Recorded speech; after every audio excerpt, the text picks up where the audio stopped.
नमस्कार दोस्तों, MS word efficiency की क्लास 3 में आपका बहुत बहुत स्वागत है।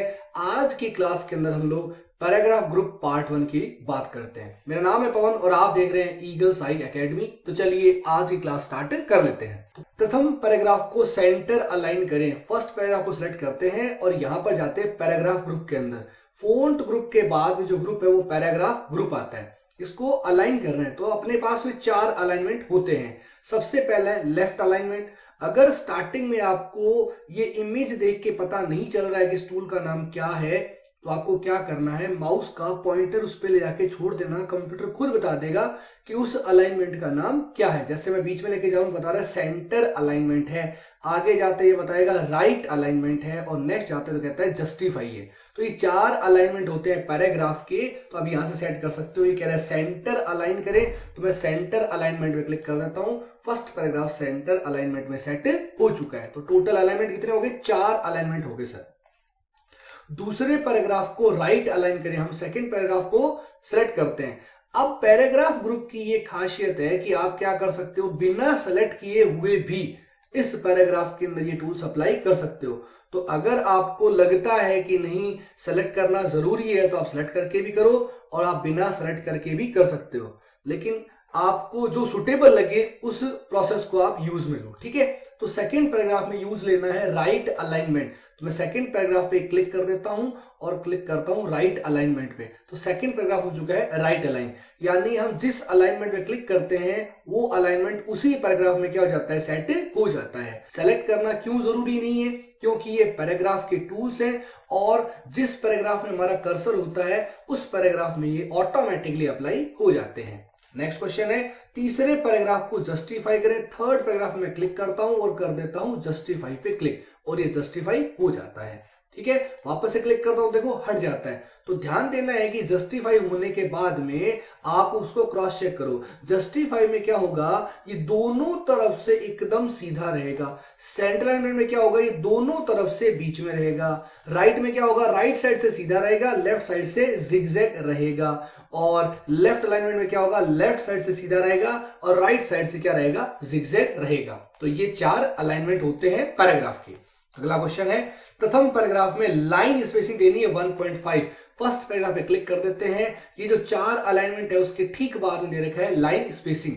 यहां पर अपने को जितने नंबर बोले उतने नंबर की लाइन स्पेसिंग हम कर देते हैं ऐड। इसने बोला है 1.5, इस पे क्लिक कर देते हैं और ये लाइन स्पेसिंग क्या हो चुकी है, ऐड हो चुकी है। अगला प्रश्न, दूसरे पैराग्राफ में बिफोर स्पेसिंग ऐड करें। तो हम सेकंड पैराग्राफ पे क्लिक करते हैं और वापस से जाते हैं लाइन एंड पैराग्राफ स्पेसिंग के अंदर। इस पे क्लिक करते हैं तो ऊपर ये जितने भी नंबर दे रखे हैं ये है लाइन स्पेसिंग, साफ दे रखा है लाइन स्पेसिंग ऑप्शन, ठीक है। और नीचे दे रखा है बिफोर और आफ्टर पैराग्राफ, बिफोर पैराग्राफ और आफ्टर पैराग्राफ। और ये बिफोर पैराग्राफ स्पेसिंग है और ये आफ्टर पैराग्राफ स्पेसिंग है। अब यहां पर जो नाम लिखा हुआ है उससे इंडिकेशन हो जाता है कि इस बटन पे क्लिक करने पर क्या होगा। जैसे अगर मैं 2.0 पे क्लिक करता हूं तो लाइन स्पेसिंग ऐड हो जाएगी 2.0। इसी तरीके से अगर मैं क्लिक करता हूं add space before paragraph, it means before paragraph में स्पेसिंग ऐड हो जाएगी। और अगर मैं क्लिक करता हूं remove space after paragraph, it means paragraph के आफ्टर में स्पेसिंग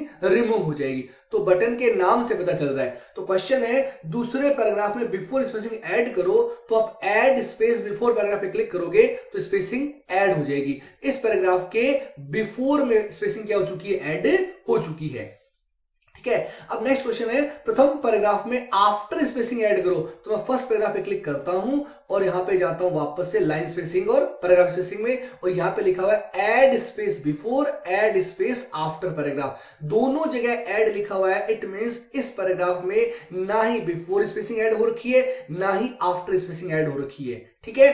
अगर ऐड हो रखी होती तो क्या लिखा जाता, रिमूव लिखा हुआ आ जाता। तो मैं क्लिक करता हूं ऐड स्पेस आफ्टर पैराग्राफ पे, तो इस पैराग्राफ में आफ्टर में स्पेसिंग ऐड हो चुकी है। अभी देखिए मैं वापस क्लिक करता हूं जिसमें लिखा आएगा रिमूव स्पेस आफ्टर पैराग्राफ, यानी इस पैराग्राफ में आफ्टर स्पेसिंग ऐड तो हो रखी है। अभी हम इसको क्या कर सकते हैं, रिमूव कर सकते हैं। तो ऐड करना, रिमूव करना बेसिक टूल हैं ये दोनों। हम लाइन स्पेसिंग और पैराग्राफ स्पेसिंग के एडवांस टूल सीखेंगे और क्वेश्चन उसी में से आते हैं। इसमें से बहुत कम क्वेश्चन पूछे जाते हैं। चलिए नेक्स्ट क्वेश्चन देखते हैं।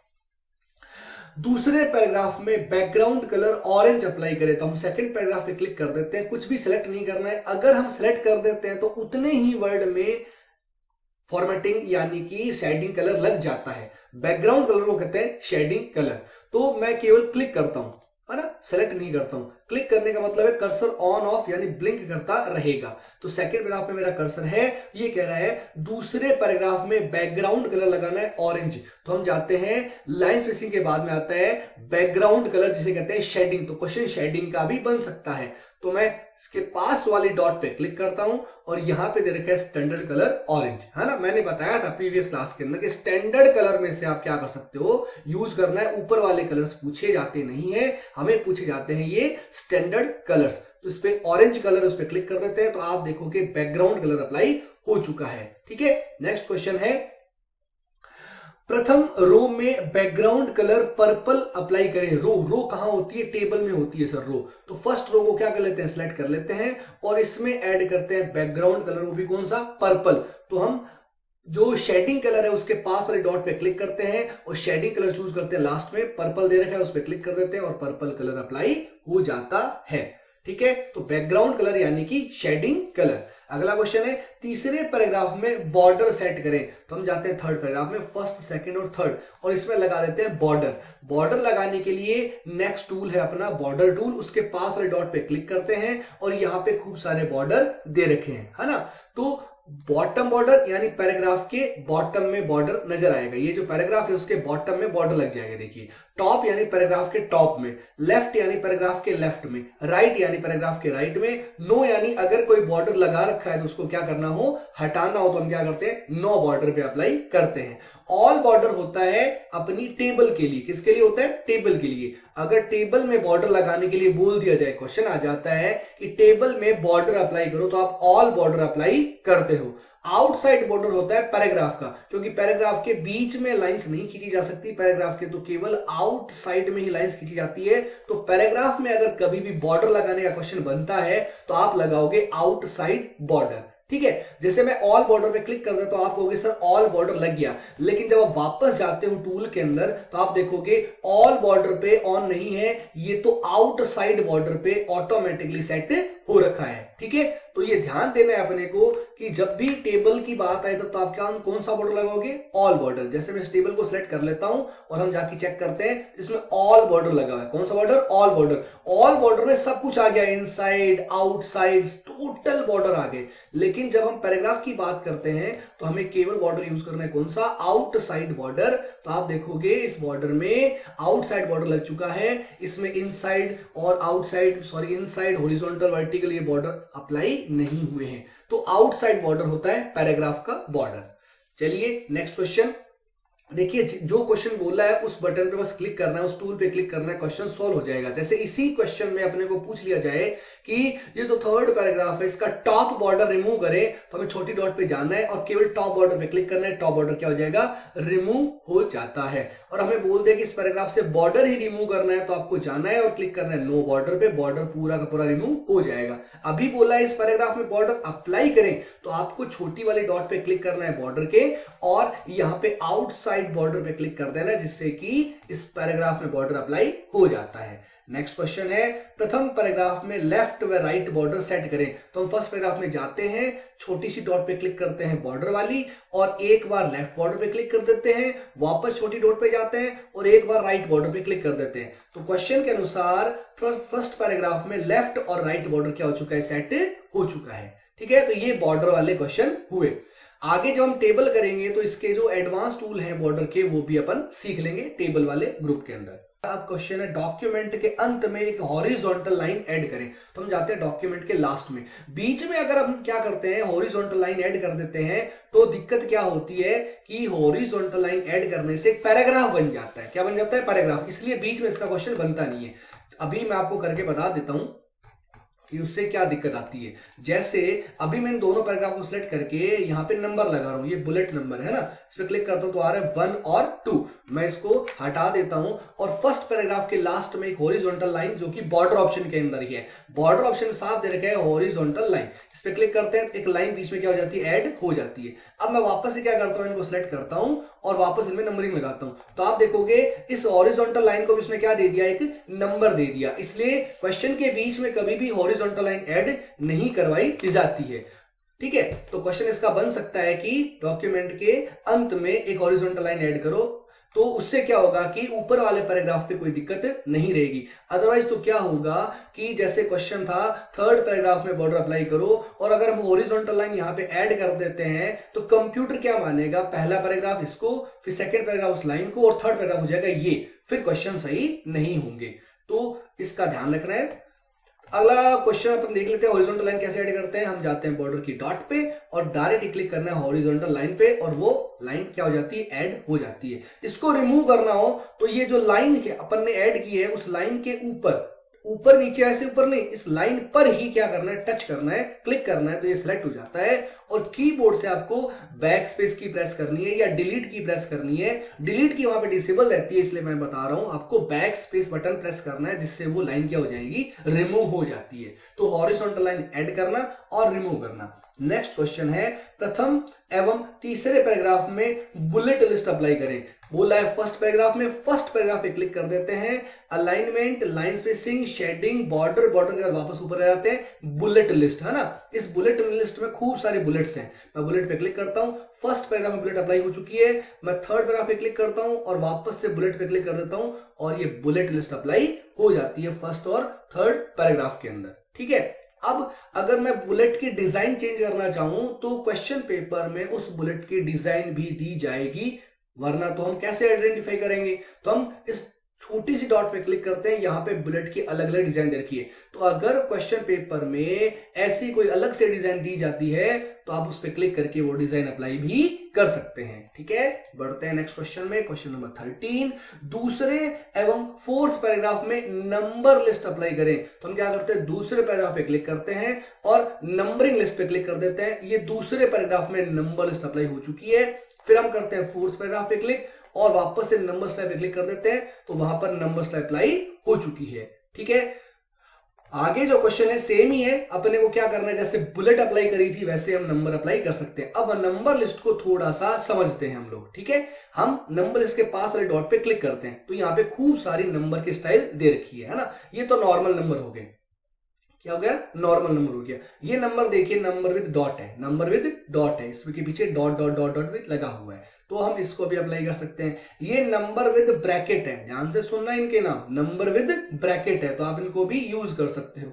ये हो गए रोमन नंबर, देखिए क्या है, बुलेट लिस्ट है लेकिन कौन से है, रोमन नंबर हो गए, 1 2 3। कैपिटल जो आई होता है, ऊपर जो बिंदु नहीं होता, तो ये रोमन नंबर हो गए। सर यहां पर भी रोमन नंबर दे रखे हैं, बिल्कुल, तो ये हो गए रोमन नंबर। तो सर इन दोनों को आइडेंटिफाई कैसे करेंगे, क्वेश्चन आ जाता है कि रोमन नंबर अप्लाई करो, तो सर कौन सा अप्लाई करेंगे। डायरेक्ट अगर क्वेश्चन आता है कि आप नंबर लिस्ट में रोमन नंबर अप्लाई करो, तो आपको अपर केस वाला यूज करना है। अच्छा सर, जो कैपिटल में लिखा होता है उसे अपर केस कहते हैं, बिल्कुल। इट मींस सर ये जो अल्फाबेट है ये अपर केस में, बिल्कुल अपर केस में। अगर क्वेश्चन आ जाता है कि फर्स्ट पैराग्राफ में, सेकंड पैराग्राफ में, थर्ड पैराग्राफ में बुलेट लिस्ट या नंबर लिस्ट लगाओ अपर केस में, तो इसको क्लिक करना है। नंबर लिस्ट कौन सी लग जाएगी, अपर केस की लग जाएगी। ऐसा नहीं है कि आपको क्वेश्चन आ जाए कि फर्स्ट पैराग्राफ में नंबरिंग लिस्ट अपर केस लगाओ, तो आप इसको सिलेक्ट करते हो, यहां से नंबर लगा देते हो, उसके बाद जाते हो और अपर केस कर देते हो। अपर केस नहीं करना है ना, अपने को बोला है अपर केस की नंबरिंग लिस्ट लगाओ, तो आप जाओगे नंबर लिस्ट में और यहां पर अपर केस यूज करोगे, तो ये देखिए यहां पे लेफ्ट साइड में आपको कैपिटल ए नजर आ रहा है, तो ये हो गया अपर केस की नंबरिंग स्टाइल।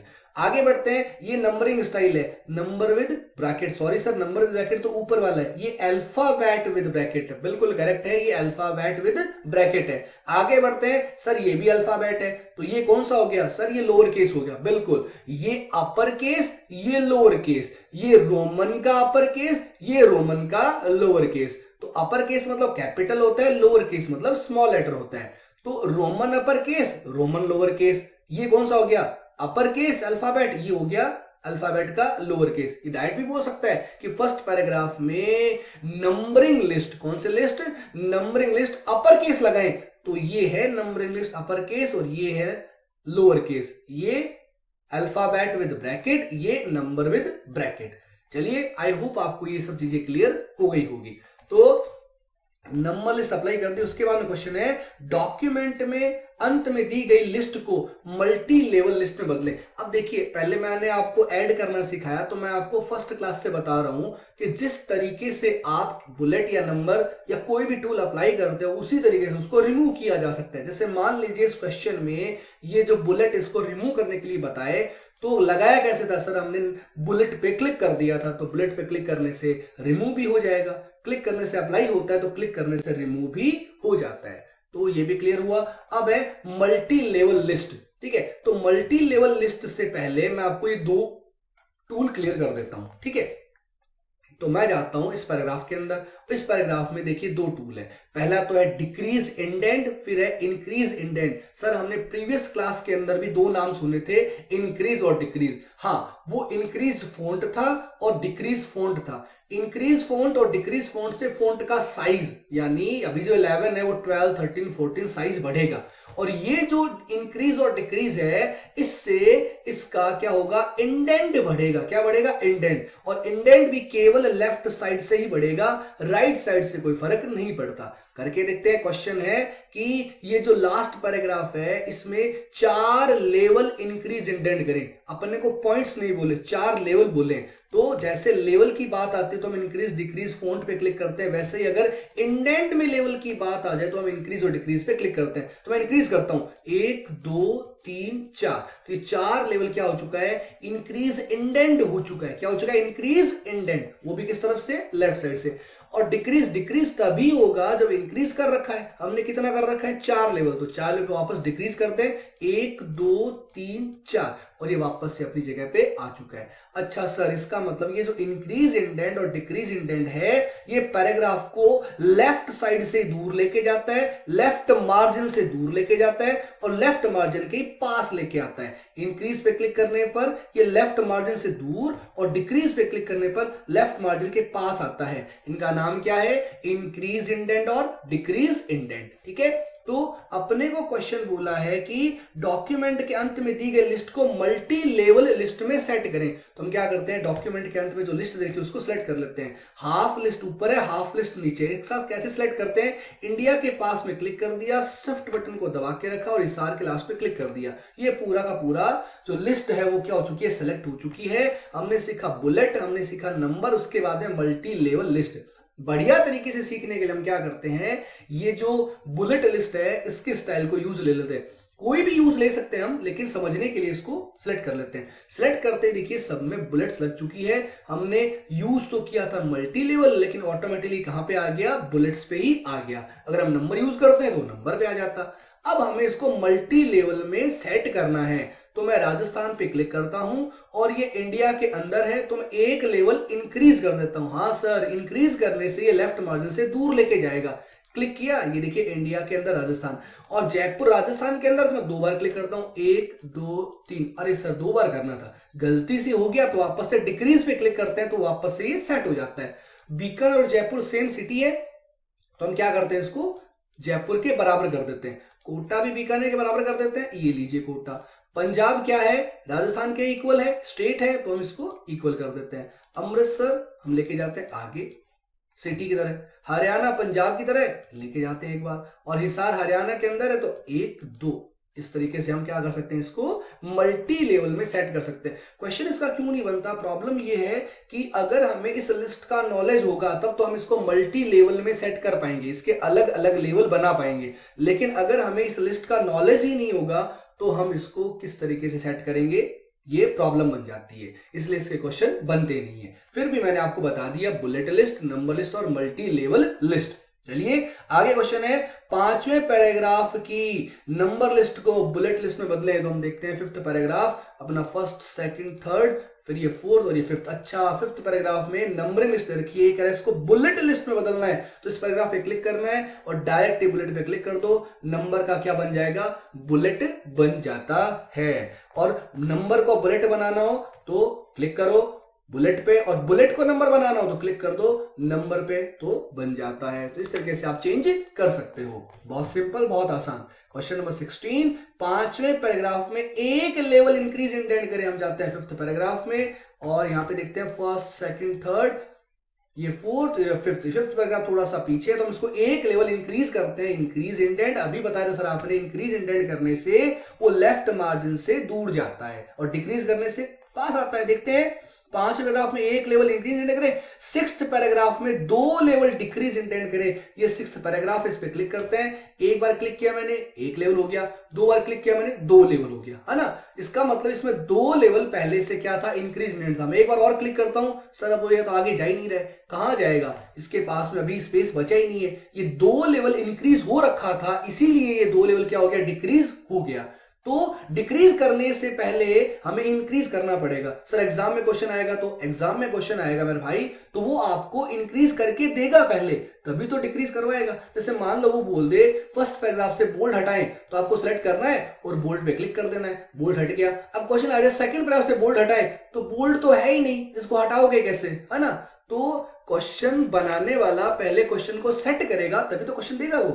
तो आगे बढ़ते हैं, क्वेश्चन तीसरे कॉलम को डिसेंडिंग ऑर्डर में सेट करें, प्रथम रो को छोड़कर। कॉलम होते हैं टेबल के अंदर, और टेबल में ये फर्स्ट रो है, तो ये कह रहे हैं फर्स्ट रो को तो छोड़ ही देना है, छोड़ देते हैं। फिर कॉलम काउंट करते हैं तीसरा, ये पहला, ये दूसरा और ये तीसरा। हम तीसरे कॉलम को कर लेते हैं सिलेक्ट। तीसरा कॉलम क्या हो चुका है, सिलेक्ट हो चुका है। फर्स्ट रो को छोड़कर सिटी नेम को छोड़ दिया हमने, है ना। ये कह रहा है तीसरे कॉलम को डिसेंडिंग ऑर्डर में सेट करना है। तो ये देखिए डिक्रीज इंक्रीज के बाद में आता है ऑर्डर, ना, इसे कहते हैं शॉर्टिंग टूल। कौन सा टूल, शॉर्ट टूल। इस पे क्लिक करते हैं तो ये पूछता है आपको कि आपको इस कॉलम को क्या करना है, असेंडिंग डिसेंडिंग करना है, बिल्कुल करना है। इस कॉलम में क्या है, टेक्स्ट है, लेकिन बीकानेर को असेंडिंग डिसेंडिंग करना है क्या, नहीं सर, हमें तो पूरे कॉलम को ही करना है। तो आप इस छोटी सी डॉट पे क्लिक करो और यहाँ पे कॉलम 3 सिलेक्ट कर लो। अच्छा, कॉलम 3 को शॉर्ट करना है, उसके टेक्स्ट को असेंडिंग ऑर्डर में, नहीं सर इसने बोला डिसेंडिंग, तो डिसेंडिंग सेट कर लो। सर नीचे को चेंज करना है क्या, ना भाई, जितना बोला है उतना ही करो।